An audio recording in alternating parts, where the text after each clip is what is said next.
तो जुमा के टाइम ये लोग बैठे रहते थे। तो मेरा चचा बोला कि ये पाकिस्तान का और हिंदुस्तान का भाषा तुम लोगों का एक ही है। हम बोला लगभग एक ही है, उर्दू बोलते हैं, हम हिंदी बोलते हैं। तो बोला समझ सकते हैं? बोला हाँ। तो इन लोगों को कहो कि आइंदा हमारे मस्जिद में ना आए, नमाज पढ़ के चले जाए, दीन ना लेके आए। क्या सिखाने आया? बोले क्यों? बोला हजरत साद बिन अबू वक्कास रजी अल्लाह ताला अन्हु चीन में आ चुके थे, उसके दीन को हम पकड़ेंगे, इनसे कह देना कि तुम अपना दीन मुबारक को ले जाओ। तो बोले कि नहीं, ये नमाज में बैठना और सलातो सलाम पढ़ना खड़ा कहां से साबित है, दलील दीजिए। वो तबलीग जमात के 16 आदमी थे। आज तो तबलीग जमात चीन में बैंड है, वहां भी बैंड है। सिर्फ अगर चीन का सरकार इस्लाम को कबूल करता है तो वो बोलता है कि खानका के जैसा मुसलमान बनाओ जो मोहब्बत फैलाता है। वाह, नारे तकबीर, नारे रिसालत, मसलके आला हजरत, मसलके अहले सुन्नत। सुभान अल्लाह। अब सवाल है, अरब में देखता है लोग, अरब से इस्लाम आया, सहाबी अरबी थे, ताबईन अरबी थे, तबे ताबईन अरबी थे, आका अलैहिस्सलाम अरब में आए। तो अरब में खारजी भी आया था, राफजी भी आया था, मुतजल्ला फिरका जो है अरब में आया था। ये तमाम शिया जो हजरात है, हमारा कोई बात नहीं है, हमारा अकायद में इख्तिलाफ है, लेकिन ये सब यहाँ अरब में आया था, हिंदुस्तान में नहीं आया था। तो सवाल उठा, जब स्टडी किया तो ये लोग ज्यादा जो अहले सुन्नत से निकले, मेन स्ट्रीम अहले सुन्नत है सवाद आजम, लेकिन इससे जो साखे निकला मुख्तलिफ फिरकों में बटा। वो तमाम के तमाम फिरका कुरान से दलाइल देते हैं। अब ये तबलीग जमात के लोग बोलते हैं कि खड़ा होके साबित करो, ये करो, वो करो। तो हमने उसको पूछा, जवाब दिया, देखिए मेरा चचा यहाँ के ये है और पीर साहब है और वो पसंद नहीं करते, लिहाजा आप लोग यहाँ दीन फैलाने ना आए। क्यों? आप दलील से बात कीजिए। आका अलैहिस्सलाम इमाम शाफी ने इसकी जवाब दे दी। इमाम शाफी रहमतुल्लाह अलैह फरमाते हैं कि हम बिद्दती उम्मतियों से हदीस लेना बंद कर दिया।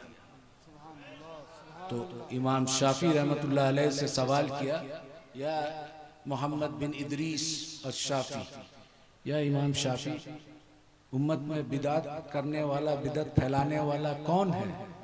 बोलता है तुम्हें मालूम नहीं? उम्मत में बदतरीन उम्मत वो है जो आका अलैहिस्सलाम की ताजीम के लिए दलील के कायल है, दलील ढूंढता है। आका अलैहिस्सलाम के ताजीम के लिए जो दलील मांगे वो इमाम शाफी के नजदीक बदतरीन उम्मत है। जवाब दे दिए। तो हमने उनसे वही दोहराया इमाम शाफी के कॉल को कि भाई इमाम शाफी ने इसका जवाब दे दिया, अब क्या कहते हैं? बोला नहीं, आप दलील दीजिएगा। हम बोला देखो ऐसा है, एक हदीस है। बोला आप आलिम हैं? हमने कहा कि नहीं, आलिम नहीं है, हम अपने चचा के साथ है, बहुत सारा मुताला किया किताब के। हदीस में एक रिवायत आया है, हजरत बिलाल हबशी रजी अल्लाह ताला अन्हु ये हब्स के थे। उस वक्त हब्स आज के जो है इथोपिया कहलाता है। तो इथोपिया से 12-14 आदमी आका अलैहिस्सलाम मस्जिद नबवी में आए थे। आने के बाद उन लोग आका अलैहिस्सलाम और हजरत अबू बकर सिद्दीक, उमर फारूक रजी अल्लाह ताला अन्हु, उस्मान गनी सब बैठे हुए साहबा। तो ये जो अफ्रीका के लोग 7 फुट 6.5 फुट के लंबा मोटा चौड़ा बॉडी का, ये सब जो है जिस तरह खाना काबा का तवाफ करते हैं उसी तरह आका अलैहिस्सलाम बैठे हुए और चारों यार सब साहबा बैठे हुए। वो एक तरफ उठ के एक पांव उठा के मोहम्मद बिन साले, मोहम्मद बिन साले, और एक हाथ उठा रहे, एक हाथ ऐसा कर रहे और ऐसा घूम रहे। तो उमर बिन खत्ताब रजी अल्लाह ताला ने खड़ा हुए, रोकने का कोशिश की। आका अलैहिस्सलाम फरमाए, या उमर बैठ जा, बैठो, कर लेने दो पूरा। फिर जब पूरा खत्म हो गया तब बैठे। तो फिर आका अलैहिस्सलाम उमर को मुखातिब करके अब पूछो क्या पूछना चाहते हैं। तो जब उमर बिन खत्ताब पूछे उनसे कि तुम लोग ये क्या करते हो, तो वो जवाब सुन लीजिए, हम अपने राजा का इस्तकबाल इस तरह करते, आप दो जहां के राजा है तो आपके इस्तकबाल इस तरह ना करूं। वो अजमी थे, अरबी नहीं थे। तो हदीस में आया ये रिवायत। 12 तौहीद, क्योंकि अहले अरब जो खास करके वहाबी अपने आप को सल्फी या हिंदुस्तान में अहले हदीस कहते हैं, वो कहते हैं कि अहले सुन्नत के पास में तौहीद नहीं है। हमारे बुजुर्गाने दीन जो गुजर के आए, ये सब तौहीद के उस मकाम पे पहुंचे जहां पर तौहीद के मार्फत, अल्लाह की मार्फत हासिल कर ली। तुम जो तौहीद का बयान करते हो, वसीला को मानते नहीं हो, तो उस पर थोड़ा डिबेट हुआ हमसे। तो हमने कहा कि देखो, खुदा मत बनो। बोला हम खुदा कैसे बनते, माज़अल्लाह अस्तगफिरुल्लाह। हम बोला वो रब जल जलाल होकर अपने तौहीद को बयान करता है तो क्या कहता है, कुल हुवल्लाहु अहद। कह दीजिए ऐ मेरे महबूब, कुल, कुल का माने कौन है ये समझो, कुल कह दीजिए। किससे कह दूं, मेरे बंदों से, आप अपने उम्मतियों से कह दीजिए, वो अल्लाह एक है। तो अल्लाह रब्बुल इज्जत अपने तौहीद को बयान कर रहे वसीला रिसालत से, और तुम बंदा होकर वसीला रिसालत को हटा के खुदा की तरफ पहुंचना चाहते हो। ये तो नामुमकिन है, ये तो खुदा का सुन्नत भी नहीं है। इस तौहीद को ले जाओ, ये शैतानी तौहीद। हम उस तौहीद को मानते हैं, अहले सुन्नत वल जमात के हुजूर गौसुल आजम रजी अल्लाह ताला अन्हु के तौहीद को मानते हैं। अभी एक अल्लामा ने कहा, तेग अली शाह रहमतुल्लाह अलैह, मेरा एक निस्बत हजरत तेग अली शाह रहमतुल्लाह अलैह के खलीफा थे अब्दुल गफूर रहमतुल्लाह अलैह। उनका एक खलीफा थे जो बांग्लादेश में है, शाह नबी बख्श रहमतुल्लाह अलैह। उनसे भी इस्तिफादा का मौका मिला। तो वो जब बुजुर्गों से आप इस्तिफादा करते, उनकी जूती सीधी करते, तो उनका कुछ फैज़ तो मिलता है। और जब वो फैज़ मिलता है तो फिर आप एक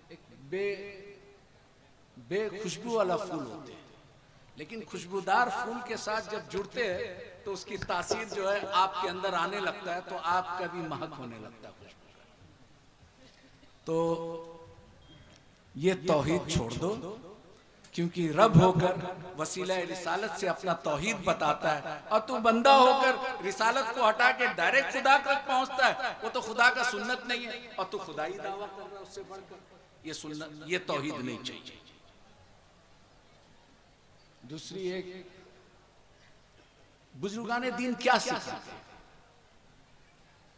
भाई, एक जब जाहिरी इल्म हासिल कर ले, उसके बाद अल्लामा का डिग्री ले ले, अब वो बातिन के अहवाल को सुधारने के लिए कहां जाए, तो वो किसी बुजुर्ग कामिल वली की तलाश करता है। बहरहाल जो भी सिलसिला हो, और जब वो तलाश करता है तो उसकी जूती सीधी करता है। उस वक्त तक सीधी करता है जब तक अपना इरादा अपने उस्ताद के इरादे में गुम ना कर दे। अब उस्ताद जो चाहता है वो करता है। इसको फनाफिल शेख कहते हैं कि अपने इरादा को तर्क कर दिया और अपने उस्ताद के इरादे को गलबा लाया। वो जो बनाना चाहता है वो बनना चाहता है। वो क्या सिखाते हैं? 2 सब्जेक्ट, तमाम खानकाह में 2 सब्जेक्ट, एक रूह, दूसरा नफ्स। रूह और नफ्स का क्या ताल्लुकात है, तमाम बुजुर्गाने दीन का फोकस इस पर है। अब इसको एक एग्जाम्पल के तौर पे हम समझाते हैं। हमारा एक जिस्म है, जिस्म में एक मुल्क है, उसका कैपिटल उसका दिल है। 2 पॉलिटिकल पार्टी है अमेरिका में, 2 पॉलिटिकल पार्टी है, डेमोक्रेटिक रिपब्लिक। हिंदुस्तान में मल्टी पार्टी सिस्टम है। अब 2 पार्टी लड़ाई करता है कैपिटल को कब्जा करने के लिए, रूह और नफ्स। रूह कोशिश करता है बंदों का कल्ब को हासिल करने के लिए, नफ्स कोशिश करता है बंदों के कल्ब को हासिल करने के लिए, जिसमें दो पॉलिटिकल पार्टी के हैसियत से अगर रूह गलबा आ गया या नफ्स गलबा आ गया तो अक्ल सलीम प्राइम मिनिस्टर होता है, इसको खबर देता है मेरा हाथ पांव देखना सुनना ये सब डिफरेंट मिनिस्ट्री है। तो जब नफ्स गलबा पा लेता है और पूरा इसका कल्ब पे नफ्स का गलबा हो जाता है तो इसको बुजुर्गाने दीन इस दिल को कहते कल्ब जुल्मानी, क्योंकि नफ्स का गलबा हो गया, रूह इसका कमजोर है। सूफी क्या कहते हैं, उनको तस्किया नफ्स के वजह से उसकी नफ्स को कमजोर करते हैं और रूह के ताबे कर देते हैं। जब नफ्स गलबा पा लेता है, कल्ब को कब्जा कर लेता है और अक्ल सलीम को कहता है कि मुल्क में अब मेरा जीत हो गई, अब ये वो सुनेगा जो नफ्स चाहेगा, तो गुनाह करता है। और उसके ऑपोजिट में नफ्स हार जाए, कमजोर हो जाए, रूह गलबा पा ले, और रूह जब गलबा पाता है तो रूह तो जमीन का चीज नहीं है, रूह अरवा से आया, अल्लाह से वादा करके आया, अलस्तु रब्बी कालू बला, उसको पूरा करके जाना है, जिस्म को लेके जाना है। तो जब रूह कब्जा कर लेता है कैपिटल को तो उसका पूरा जिस्मानी, उसका डिफरेंट पार्ट्स ऑफ मिनिस्ट्री, वो तमाम वो काम करता है जिससे रूह को सुकून मिलता है। उसको सूफिया कहते हैं कि इस बंदे का कल्ब रूहानी, ये है खानकाई निजाम, ये सिखाते हैं तस्किया नफ्स, तस्फिया कल्ब। अब तीसरा एक है और इसी पर मेरा तकरीर खत्म कर दूंगा।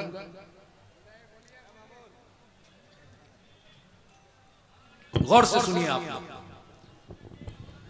चाइनीज जबान में लिंग ख्वन कहते हैं, लिंग ख्वन। अज़ीज़ान मिल्लत इस्लामिया, शहज़ादे गौसे आज़म औलादे रसूल हुज़ूर सैयदी शबाहत मियां साहब क़िबला की आमद है। इस्तक़बाल कर लें पूरा मजमा दिल लगाकर। नारे तकबीर, और ज़रा बुलंद आवाज़ से नारे तकबीर, नारे रिसालत। हुज़ूर सैयदी शबाहत मियां साहब क़िबला फैज़ाने औलिया कॉन्फ्रेंस उर्से हज़रत दाता महबूब शाह। नारे तकबीर, नारे रिसालत।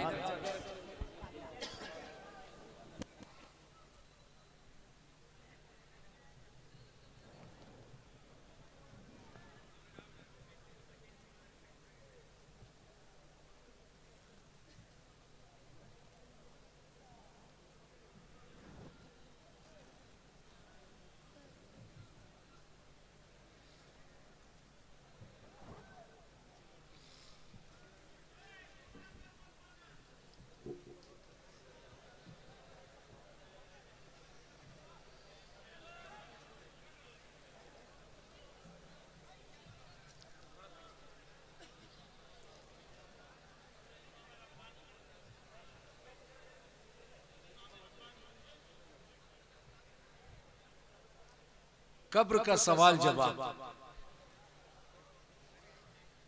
बुखारी शरीफ, मुस्लिम शरीफ में मन रब्बु का मा दीनुकुम नहीं है, मा कुंतुम तकूनु फी हाजल रजुल हुआ मुहम्मदुर रसूलुल्लाह सल्लल्लाहु अलैहि वसल्लम। आपसे कब्र में सवाल जवाब होगा। क्या सवाल जवाब होगा? आपसे पूछा जाएगा और रसूलुल्लाह सल्लल्लाहु अलैहि वसल्लम का दीदार होगा और पूछा जाएगा इस शख्स के नाम मोहम्मद रसूलुल्लाह सल्लल्लाहु अलैहि वसल्लम है, इसके बारे में क्या कहता था, पास्ट टेंस क्या कहता था, इसका मतलब दुनिया में हम क्या कहते थे। ठीक है, अब बुखारी शरीफ में ये आ गया है कि आप कब्र का सवाल जवाब में आपसे पूछा जाएगा, रसूलुल्लाह सल्लल्लाहु अलैहि वसल्लम का दीदार होगा और दिखाया जाएगा और आपसे पूछा जाएगा, फरिश्ते उनका नाम भी बता देंगे। आपसे पूछा जाएगा जब जिंदा था दुनिया में इनके बारे में क्या कहता था। अब यहां पर हाजिर और नाजिर का मामला था। कुछ उलमा का ख्यालात है कि रसूलुल्लाह सल्लल्लाहु अलैहि वसल्लम के रोज़े अतर का पर्दा जो है वहां से खोल दिया जाएगा, उनका दीदार कराया जाएगा। अब पूछा जाएगा, कुछ का ऐसा ख्याल है, कुछ का है कि दीदार नसीब होगा, कब्र में दीदार मुस्तफ़ा सल्लल्लाहु अलैहि वसल्लम का दीदार होगा और आपको नाम बता के फरिश्ते पूछेंगे क्या कहता था। ठीक है। अब ये अमीरुल मोमिनीन फिल हदीस इमाम बुखारी रहमतुल्लाह अलैह। अब हम पूछते हैं कि रसूलुल्लाह सल्लल्लाहु अलैहि वसल्लम अभी मदीना मनव्वरा में मौजूद है और यमन में, मक्का में सहाबा वफात पा गए, उनको दफन कर दिया गया। तो यही सवाल अगर है तो आका अलैहिस्सलाम तो अभी दुनिया में मौजूद है, फिर किसको दिखाया जा रहा है कब्र में? अभी मौजूद है दुनिया में, मदीना मनव्वरा में। अगर बुखारी शरीफ का इसी हदीस को माना जाए तो ठीक है, तो फिर रसूलुल्लाह सल्लल्लाहु अलैहि वसल्लम के जमाना में बहुत सारा सहाबी, किसी को शहीद कर दिया गया, कोई दुनिया से रुखसत हो गए, तो फिर उनको जब दफन किया गया तो आका अलैहिस्सलाम का दीदार हुआ, पूछा गया तो आका अलैहिस्सलाम तो मदीना मनव्वरा में मौजूद है। एक दूसरा, रसूलुल्लाह सल्लल्लाहु अलैहि वसल्लम अब दुनिया में है नहीं, जब दुनिया में थे तो अगर यही क्वेश्चन है पूछा जाएगा तो दुनिया में नहीं है तो भी दिखाया जाएगा। अब वो कहते हैं कि हुजूर अक़दस सल्लल्लाहु अलैहि वसल्लम, ठीक है, अभी कोविड का टाइम में दुनिया में एक ही टाइम में कितने लोग गुजर गए होंगे, कितने लोग का मौत हो गया होगा। सपोज पूरी दुनिया में 10 लाख आदमी एक ही टाइम में मौत हुआ, तो मुल्कुल मौत तो एक है। भाई मुल्कुल मौत का ताकत ये मानते हो कि एट अ टाइम, एक ही मिनट, एक सेकंड में 10 लाख आदमी को पूरी दुनिया से मौत का फरिश्ता रूह कब्ज कर सकता है। ये उनका इख्तियार में, ये उनका पावर अल्लाह ने दिया।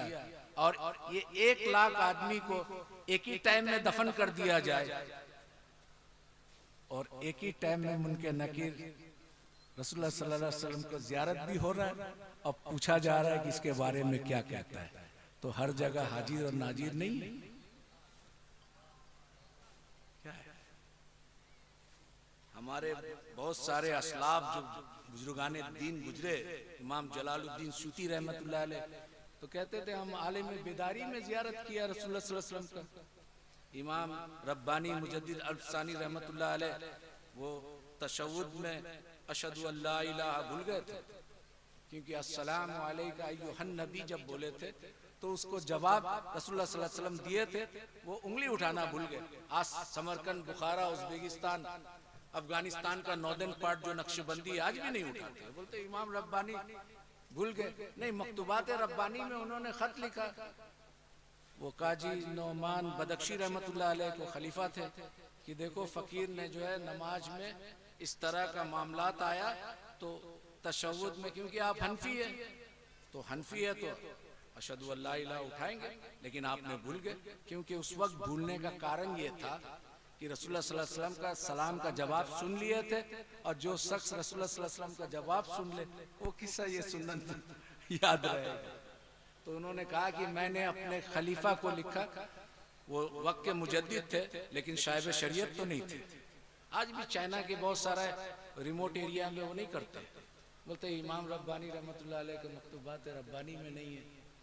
बहरहाल, तो एक ही टाइम में इतने लोग का मौत हुआ और एक ही जगह में नहीं हुआ, दुनिया के मुख्तलिफ इलाकों में हुआ।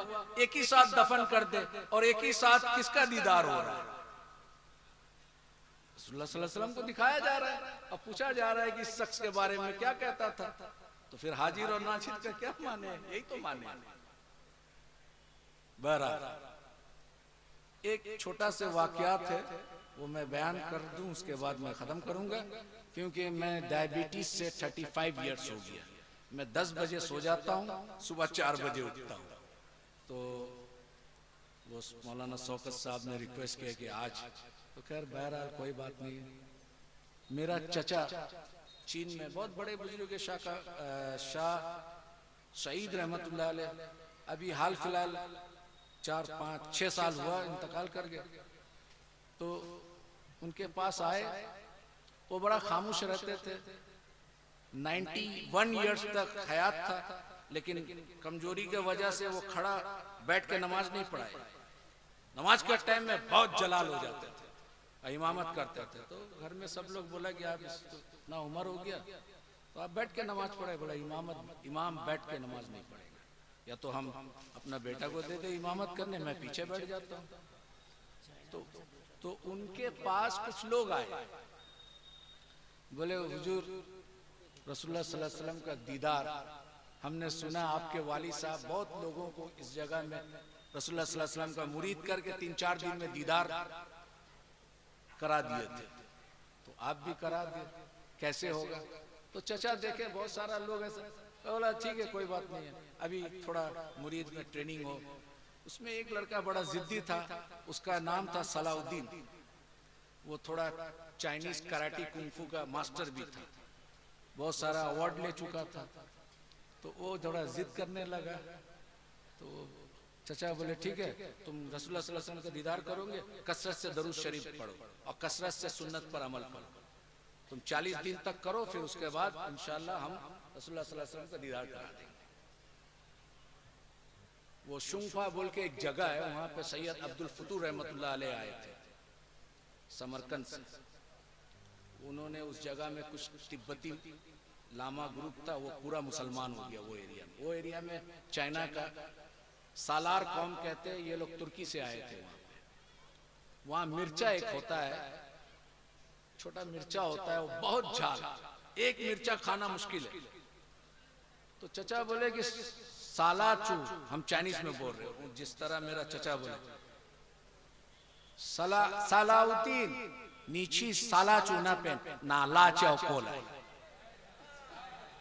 सलाउद्दीन सालार चले जाओ, वहां का मिर्चा लेके आना।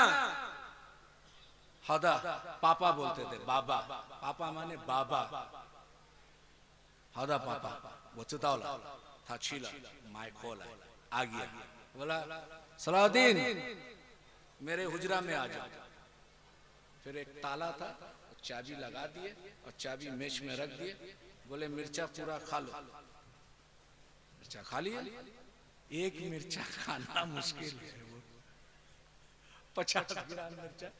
वो बस उम्र था, बड़ा ज़ौक़ और शौक रखता था, तो चिबा चिबा के खा लिए। खाने के बाद उसको हिचकी आने लगा। अब वो पानी खोजे। बोला सलाउद्दीन पानी मत पीना, अगर अपना ख्वाब को पूरा करना है तो पानी मत पीना, और अगर झाल बर्दाश्त ना हो तो चाबी वहां रखना है, खोल के चले जाओ, और ये इरादा तर्क कर देना। ठीक है।